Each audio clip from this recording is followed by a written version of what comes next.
Hey guys, it's Jessii V. What's up? I am wearing some really dark lipstick today. I just find when it starts to kind of go into fall, like September, October, I'm always just wearing dark lipstick. And it's weird because I am so pale, so I just feel like a vampire. I'm radiating sparkles. Edward taught me well. It's just like with dark lipstick, it looks nice when you close your mouth, but then if you open it, you see the pink, you know, like the pink part, like your gum. It's so much, there's so much contrast going on. So you're gonna be seeing dark and pink this whole entire video, I'm telling you. But anyways, today's V-Time is about the time a burglar broke into my friend's house during a sleepover party. It was the only time in my life that I had ever experienced something like that, and it actually still freaks me out to think about it. So of course I decided to make a V-Time out of it because my crazy life is your entertainment. You're welcome. So this story takes place when I was in grade 4. A girl in my class who I was somewhat friends with invited everyone in the class to her sleepover party. It was back in the days when you had to invite every single student in the class to your party because you didn't want anyone to feel left out. Or at least that's like how it was for me when I was young. The same thing went for Valentine's Day cards. You had to make one for everybody in the class, even if you didn't like them very much. I remember writing these long cards with like stickers and sparkles all over them, and when it came time for me to write the boys' cards, I just took like a scrap piece of paper and wrote Happy Valentine's Day on it. I'd go up to them and be like, here's your Valentine's Day card. This doesn't mean that I like you, just take it and go. That was an unintentional Russell Peters quote. But anyways, back when I was in grade 4, I was a really shy kid, as a lot of you may remember, because I did a video about my childhood a little while ago. So being invited to a birthday party was always a really intimidating thing for me, and the fact that it was a sleepover just made me even more nervous. I found nothing exciting about being in a room with 47 boys and girls wrapped up in sleeping bags throwing popcorn everywhere. That was probably a run-on sentence. It just sounded like a nightmare more than a fun-filled experience. But my friends and my family kept telling me that I really should go because I never got out of the house. My bedroom was my safe place. If it were up to me, I would just stay there forever, wrapped up in blankets feeding my Neopets. I was just beyond scared because this party I was about to go to was only the second sleepover I had ever been to in my entire life. Yes, I was very inexperienced in sleepovers when I was in grade 4. In fact, the very first sleepover that I had ever been to was in grade 2. I had gone to my best friend's house who had only lived like 2 minutes from me. In the middle of the night, my friend was fast asleep beside me, just snoring. I was just lying there, my eyes wide open, looking around her room like, I don't want to be here right now. Let me out of this place. I will not die here. I called my mom crying and just begged her to pick me up. It was an embarrassing experience. I had to go into my friend's mom's room, and this was like 2 a.m. and I had to wake her up and basically tell her that my mom was coming to pick me up at this hour of the night because I could not stand sleeping in her house. Awkward conversation. Very awkward. But I was just a little kid, so she forgave me. What was she gonna say, you know? No, you must stay in my house. Your mom can't pick you up. I think I just damaged my vocal cords there. So let's get back to the story, shall we? The day of this girl's sleepover party, my dad dropped me off at her house. I showed up a little late because I did not want to be like the first one there, and my dad and I walk into this house, and there are girls running around everywhere, screaming and squealing and hitting each other with pillows. It was a nightmare. I couldn't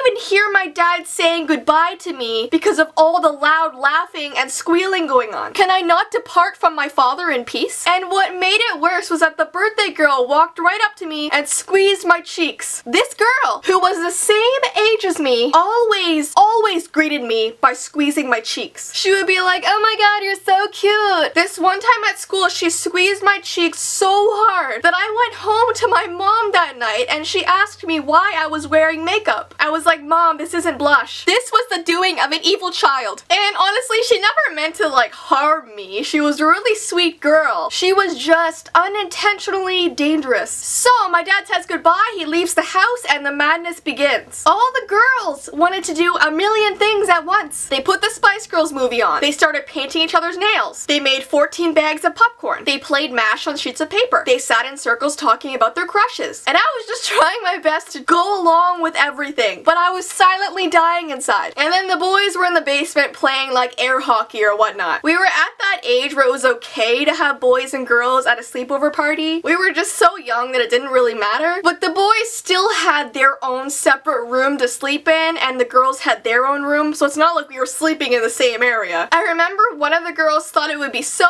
funny to open the door for the pizza man wearing this massive tutu, a paper crown with bananas sticking out of it. All the girls found it hilarious, and I was just like, I am surrounded by idiots. You guys probably think I was just this huge bore when I was a kid. And honestly, I was just socially awkward. So let me get into the break-in part. Definitely the scariest part of that day. Or I guess I should say night. There is a huge ladybug on my window right now. Are you trying to break in? Are you trying to copy my story? Oh, he flew away. Did I say he flew away? What is grammar? What is grammar? He flew away at the sight of my face. So rude. So we all get into our pajamas and set up our sleeping bags. Everyone seemed to argue about who slept beside who. I really didn't care where I slept. I just wanted to sleep and get it over with and leave the next day. And as most sleepovers go, the girls stayed up for hours and hours just talking. And the guys were watching zombie movies down in the basement. Side note, whenever I watch a horror movie, I always get really freaked out and think it could actually happen to us. I'll finish the movie and I'll like cough or sneeze and I'll be like, I've caught the infection. I'm transforming. I'll be dead within the hour. I'll come back as a walking bag of dead flesh. I know zombies eat people, but I feel like if I was a zombie, I would just go for the pizza. Like while everybody else is busy snacking on brains and thigh flesh, I'll be raiding all the Pizza Huts. Thick crust, cheesy pepperoni pizza. Oh yeah. So in the early hours of the morning, half the girls are sleeping, half the girls are still up talking about how hot Zac Efron is. We are all on the main floor of the house and I am closest to the door with two other girls sleeping beside me. The doorknob starts to jiggle. And of course the girls beside me, we all just like gasp and sit up. We wake the other girls up and tell them to look over at the door. Some of them think we're just joking and trying to scare them, so they start talking about like ghosts and stuff. But then it happens again and it's louder. We all like jump and freak out this time. Then we see this figure walk in front of one of the windows by the door and we can see their silhouette behind the curtains. Whoever it was trying to get a look inside to see if anybody was home. Which, I mean, buddy, there's fully cars in the driveway. You know that creepy DVD cover from The Uninvited? You know how they're like looking in? That's what this person was doing against the window. We all lose our jelly beans and run upstairs to this girl's parents' room. Her dad gets up immediately, grabs a bat from under the bed, and stands at the top of the stairs looking down at the door. We were all like huddled behind him. He was our shield. I could tell